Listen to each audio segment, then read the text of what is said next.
Hi all ಎಲ್ಲರಿಗೂ welcome back to Vaishu Nithi Gowda channel. ಇವತ್ತು ಕಾಡು ಮಾವಿನ ಹಣ್ಣು ಸಿಕ್ಕಿತ್ತು ಅಂತ ಹೇಳಿಬಿಟ್ಟು ಸಾಂಬಾರು ಮಾಡ್ಕೊಳ್ತಾ ಇದ್ದೀನಿ.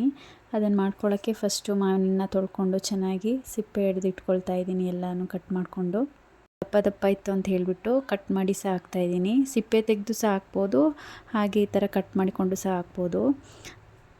ಮೊದಲು ಒಂದು ಬಾಣಲಿಗೆ ಸ್ವಲ್ಪ ಎಣ್ಣೆ, ಅಚ್ಕಾರದ ಪುಡಿ ಹಾಗೆ ಧನಿಯಾ ಪುಡಿನ ಹಾಕ್ಕೊಂಡು ಸ್ವಲ್ಪ ಫ್ರೈ ಮಾಡ್ಕೋಬೇಕಾಗುತ್ತೆ. ಮತ್ತು ಅದೇ ಬಾಣಲಿಗೆ ಸ್ವಲ್ಪ ಎಣ್ಣೆ, ಸಾಸಿವೆ, ಜೀರಿಗೆ ಹಾಕ್ಕೊಂಡು ಫ್ರೈ ಮಾಡ್ಕೋಬೇಕು.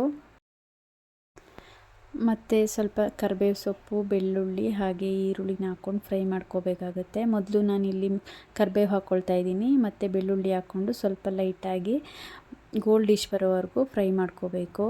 ಮತ್ತು ಈರುಳ್ಳಿ ಹಾಕ್ಕೊಂಡು ಫ್ರೈ ಮಾಡ್ಕೊಳ್ತಾ ಇದ್ದೀನಿ. ಈರುಳ್ಳಿನೂ ಅಷ್ಟೇ ಸ್ವಲ್ಪ ಗೋಲ್ಡಿಶ್ ಬರೋವರೆಗೂ ಫ್ರೈ ಮಾಡ್ಕೋಬೇಕು ಎಣ್ಣೆನಲ್ಲೇ. ಈರುಳ್ಳಿ ಚೆನ್ನಾಗಿ ಫ್ರೈ ಆದಮೇಲೆ ನಾನು ಫ್ರೈ ಮಾಡಿ ಇಟ್ಕೊಂಡಿದ್ದೆಲ್ಲ ಖಾರದ ಪುಡಿ ಹಾಗೆ ಧನಿಯಾ ಪುಡಿ ಅದನ್ನು ಸೇರಿಸ್ಕೋಬೇಕು.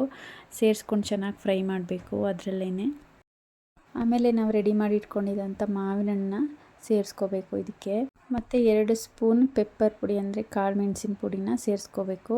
ಸೇರಿಸ್ಕೊಂಡು ಎಣ್ಣೆನಲ್ಲೇ ಸ್ವಲ್ಪ ಫ್ರೈ ಮಾಡ್ಕೋಬೇಕು. ಇದನ್ನು ಸ್ವಲ್ಪ ಎಣ್ಣೆನಲ್ಲೇ ಫ್ರೈ ಆದಮೇಲೆ ಸ್ವಲ್ಪ ನೀರು ಸೇರಿಸ್ಕೊಂಡು ಚೆನ್ನಾಗಿ ಕುದಿಯೋಕ್ಕೆ ಬಿಡಬೇಕಾಗುತ್ತೆ. ಆಮೇಲೆ ಮಸಾಲೆ ಎಲ್ಲ ಬೆಂದಿರುತ್ತಲ್ಲ ಆಲ್ಮೋಸ್ಟ್, ಆವಾಗಲೇ ಜಾಸ್ತಿ ಇದನ್ನು ಬೇಯಿಸಬಾರ್ದು.